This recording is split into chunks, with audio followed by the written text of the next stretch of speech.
સુરતના સચિન વિસ્તારમાં અસામાજિક તત્વોનો આતંક જોવા મળ્યો હતો. દુકાનદાર દ્વારા સિગારેટના પૈસા મંગાતા લુખ્ખાઓ દ્વારા આતંક મચાવાયો હતો, જે ઘટના સીસીટીવીમાં કેદ થઈ હતી. સુરતના સચિન પોલીસની પેટ્રોલિંગ પર ફરી સવાલો ઉભા થયા છે. વાત એમ છે કે સચિન વિસ્તારમાં આવેલ ડિલક્સ સોડા ઉપર લુખ્ખા તત્વોએ આતંક મચાવ્યો હતો. દુકાનદાર દ્વારા સિગરેટના પૈસા મંગાતા લુખ્ખા તત્વો દ્વારા આતંક મચાવાયો હતો, જે સમગ્ર ઘટના સીસીટીવીમાં કેદ થઈ હતી.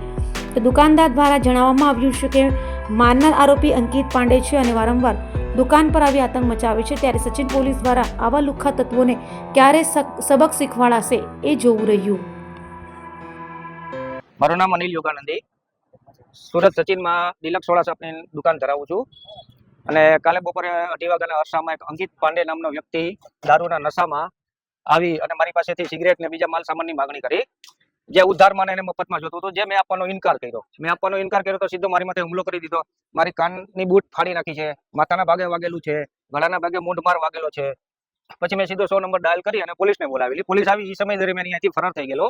પછી અમે પોલીસ સ્ટેશને ગયા. પોલીસ સ્ટેશને જઈને અરજી આપી તો પોલીસ દ્વારા એવું કહેવામાં આવ્યું કે ભાઈ હવે એ વ્યક્તિ આ કોમ્પ્લેક્સમાં આવે તો તમે અમને જાણ કરજો, અથવા સચિનમાં તમને ગમે ત્યાં દેખાય તો તમે અમને ફોન કરજો, પછી અમે એની ધરપકડ કરશું.